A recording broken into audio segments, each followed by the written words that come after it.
Every day, people are asking me, am I too old to go to law school? I've heard this from people in their 20s, 30s, 40s, 50s, and even 60s. But law school is not just for 22-year-olds who live off ramen and have no responsibilities. In fact, older students, so-called non-traditional students, have some of the highest success rates in law school and in their legal careers. Why? Because they've already built skills that most traditional students haven't had time to develop yet. Things like managing your time, writing clearly under pressure, speaking with confidence to people in positions of authority, and juggling work, family, health, finances, and still showing up every day. Those are not soft skills. Those are survival skills. And they're exactly what law school and being a lawyer actually requires. Of course, law school is hard, but being older isn't what makes it hard. What makes law school hard is walking in without a plan, without support, and without the maturity to handle setbacks. And if you're in your 30s, 40s, or beyond, guess what? You already do have that maturity. You've already handled way harder things. Job loss, parenting, health scares, difficult bosses, and major life changes. Law school will test you, but it's not going to break you. And if you're thinking, will admissions even take me seriously? The answer is absolutely. In fact, many of them prefer candidates who have more life experience. Why? Because you're more likely to finish what you start, contribute meaningfully to classroom discussions, and actually use your degree instead of treating law school like a backup plan. So if you're even considering law school, let me be clear. You belong here, not in spite of your age, but because of everything you've learned along the way. Now let's dig into the biggest myth that keeps older students out of law school, that somehow age is a disadvantage, that admissions is sitting in a room thinking, why would we take somebody who's 45 when we could admit a 22-year-old with a 4.0 GPA? Let me tell you what's actually happening behind the scenes. Every admissions committee wants three things: people who will succeed in law school, people who will pass the bar exam, and people who will actually use their degree and reflect well on the school after graduation. That's it. That's the game. And when you're older, more experienced, and clear on why you want to go to law school, you actually check all three of those boxes better than many younger applicants. Now here's why. When you're older, you're not applying to law school on a whim. You're not going because everyone else is going or because you don't know what else to do after undergrad. You're showing up because you have a purpose, a plan, a reason, and that shows up everywhere on your application. Your personal statement is more focused. Your interviews are more confident, and your answers are grounded in real-world experience, not just classroom theory. You know who you are, and you're not afraid to say it. And that kind of clarity is powerful. It's also rare. Think about what law schools are really asking of students. They want you to read hundreds of pages a week. They want you to write clearly and persuasively under pressure. They want you to be able to speak up in a room full of smart people, and they want you to be able to manage constant deadlines while staying calm and focused. Does that sound familiar? It should, because if you've had any kind of real career, you've already done these things. Maybe not in a courtroom, but definitely in meetings, reports, negotiations, and high-stakes projects. Compare that to a 22-year-old who's never had a boss, never missed their rent, never handled a real crisis, and you tell me who's more prepared. So no, your age is not a weakness, it's actually a filter. If you're applying as an older applicant, you've already proven you're serious. You're not chasing prestige, you're not here for the parties, you're here to learn, to grow, and to make this career count. That's what law schools want. And here's something else. A lot of law schools want a diverse incoming class, diverse in background, race, life experience, and age. A classroom full of 22-year-olds with the same major and the same worldview isn't just boring, it's actually bad for classroom discussions and legal education. So you're going to add value by showing up with a different lens, different context, and different stories. You're also going to help your classmates grow too. So if you've ever wondered about being the oldest person in the room, flip that mindset around. You're not the outlier, you're the anchor. You've been through real things. You've made mistakes, and you've solved problems under pressure. That's what law school is training you for, and that's what you already bring to the table. Now let's get even more specific. I want you to stop thinking of your age or your experience as something you need to apologize for on your application. It's actually one of your biggest advantages if you know how to use it. Because here's what no one tells you. Law school is not just about who can memorize cases. It's about who can think, communicate, and navigate high-pressure situations without falling apart. And that's where real-world experience gives you an edge that's hard to teach. Let me give you a real example. One of my students, and we'll call her Angela, she was in her early 40s when she started law school. Full-time job, 2 kids, a mortgage, and she was juggling more in one day than most of her classmates had ever dealt with. Midway through her first semester, one of her professors moved up a major deadline with no warning. Classic law school chaos. Younger students freaked out. Complaints in the group chat, all-nighters, and panic. But Angela just opened up her calendar and moved a few things around. Then she walked into the professor's office, calmly explained her situation, and requested an extension with a backup plan for how she'd stay on track. And the professor gave it to her. No pushback, no drama. Not because she was older, but because she knew how to communicate clearly, manage expectations, and present a solution, not a meltdown. That is what experience looks like. And to be clear, you don't need to have a prestigious background to bring real-world value to law school. You don't have to be a CEO or have 20 years at a law-adjacent nonprofit. You could have worked in retail management, as a teacher, in healthcare and logistics, as a stay-at-home parent, or run your own small business. All of those experiences involve decision-making, conflict resolution, clear communication, time management, and learning how to deal with unexpected problems. These are all the same skills your professors want in the classroom, and your future clients will demand them in the real world.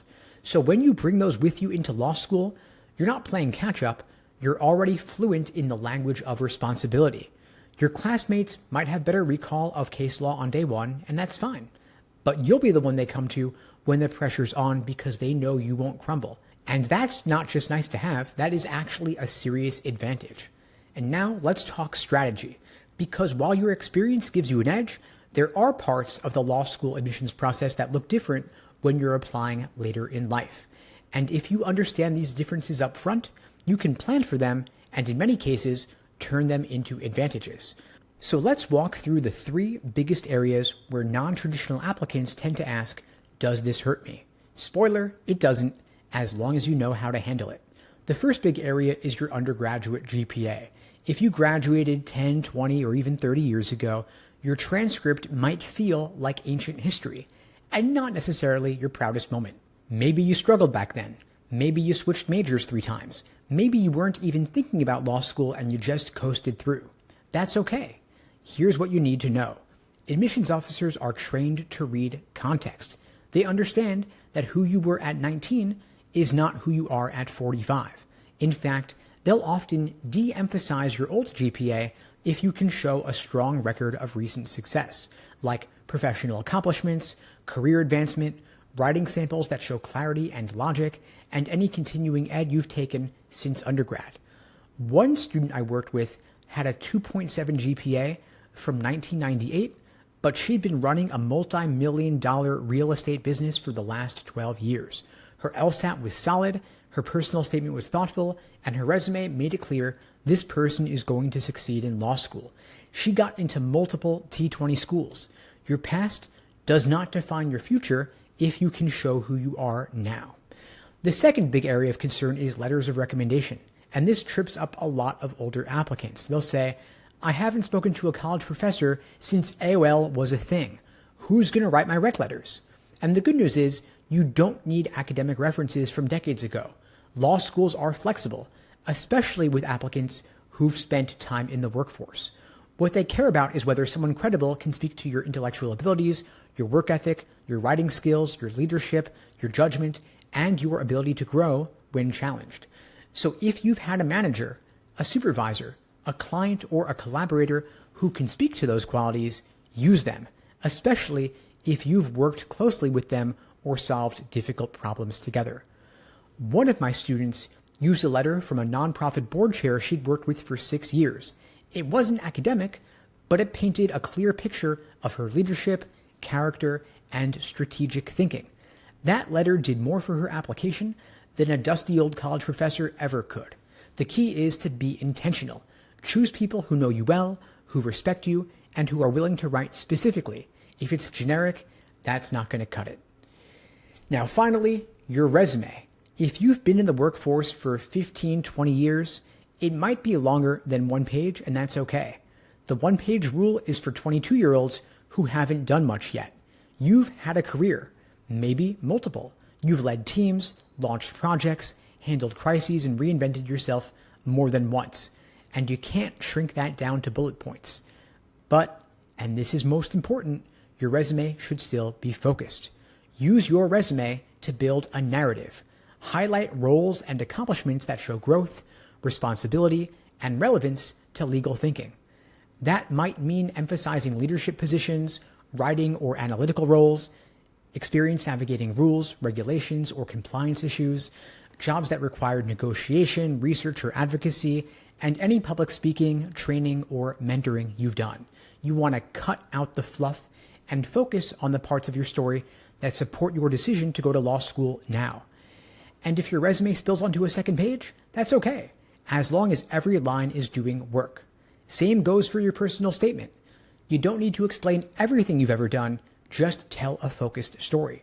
What led you to law school now? What have you done that proves that you're ready? And what will you bring to your future classmates and the legal field? You're not just listing jobs, you are showing a pattern. And that's what admissions officers want to see. So let's say you get in. Now you're sitting in a first-year contracts class surrounded by students who are 20 years younger than you, wearing hoodies, typing 100 words per minute, and throwing around tons of Latin phrases. You might be thinking, what did I just sign up for? Let's get real. Yes, walking into law school later in life can feel awkward at first. And yes, there will be moments where you question whether you belong. But here's what actually happens once the semester gets going. Everyone, no matter their age, gets humbled. Everyone hits a wall. And everyone has that moment when they read a case 3 times and still can't figure out what the court is talking about. That is law school. And here's where your experience becomes a superpower. You already know how to get through hard things without spiraling. You've probably had bosses who demanded impossible things. You've dealt with unclear expectations. And you've had to figure things out under pressure when no one gave you all the information. That's what law school is. It is uncomfortable by design. Professors will cold call you. You'll be expected to argue both sides of the case, and you'll be told there's no right answer, but still be graded as if there is. The younger students, they're often still figuring out how to manage failure without falling apart. You already have those tools because you've been through real life, and that's not something you can cram for. Now let's talk about class discussions. One of the biggest academic advantages you bring is your perspective. Let's say you worked in healthcare, or education, or business, or even raised a family. That lived experience gives you insight into how laws play out in real life, not just in how they're written. So when you speak up in class, you're not just talking in hypotheticals. You can say, actually, I dealt with a case like this when I was managing HR at my old job, or I saw this kind of legal issue come up when I worked in real estate. You bring context, and professors love that. So do classmates. A student once told me, I always listen when Sarah talks in class because she's lived the stuff we're reading about. That is not something you age out of. That is something you earn. Now let's talk about social life for a second, because this is where most non-traditional students think they'll feel left out. And yeah, if your idea of connection is partying every Thursday night at the law school bar, then sure, you might not vibe with that crowd. But law school social life isn't just parties. You'll find people you connect with through study groups, clubs, or just shared values. And guess what? There are more non-traditional students than you probably realize. Parents, career changers, veterans, students who took years off to work, and people going to law school at night while working full-time. Many schools now have dedicated student organizations for non-traditional students. And if they don't, you can start one. That's leadership, and law schools love students who build community. The reality is that everybody in law school is struggling in some way. Everybody is under pressure, and everybody wants someone who gets it. And more often than not, younger students appreciate the calm, grounded energy you bring. They look to you for perspective. So you don't need to pretend to be 25 to connect with your classmates. You've just got to show up as yourself. Now let's talk about the one thing that stops more non-traditional law school applicants than anything else, the LSAT. It's usually not the GPA, not the personal statement, and not even the cost of law school. It is fear of the LSAT. If you've been out of school for 10, 20, 30 years, it makes sense. You probably haven't taken a standardized test in decades. You might not even remember the last time you studied with flashcards or took time to practice exams. And when you hear things like, this test is harder than the SAT, or you need a top score just to be competitive, the anxiety kicks in. And let me tell you the truth. Yes, the LSAT is challenging, and yes, you'll probably feel rusty at first, and yes, you may have to work harder to rebuild your test-taking stamina, but none of that means you can't succeed. I've worked with students in their 40s, 50s, and even 60s who crushed the LSAT, not because they had photographic memories or magical test-taking skills, but because they approached it with the one thing older applicants tend to have more of than anyone else: discipline. They didn't wing it. They didn't cram. They didn't burn out after 3 days of studying.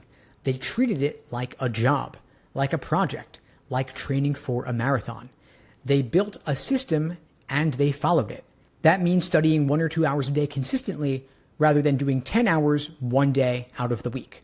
It means doing focused drills, not just full tests, so you actually build skills. It means reviewing your mistakes deeply so you don't repeat them. It means tracking your progress to make sure you're improving week by week, and it means practicing endurance because a 4-section test requires mental conditioning, not just knowledge. You don't need to feel smart on day one. You just need a plan you can stick to. And let's clear up another myth. You don't have to score a 175 to get into a great law school. There are about 200 ABA-approved law schools in the US, and plenty of them welcome non-traditional applicants. And they do like to look at more than just your LSAT score. And let's clear up another myth. You are not bad at tests. You are out of practice. That is a huge difference. Being out of practice just means you haven't done this in a while, and that's fixable. You can get better at reading comp. You can train your brain to move faster through logical reasoning arguments. You can learn how to spot flaws more quickly. Not overnight, of course, but week by week with a focused plan. And here's something I see all the time. Non-traditional students tend to underestimate how quickly they improve once they actually start. Why? Because they take it seriously.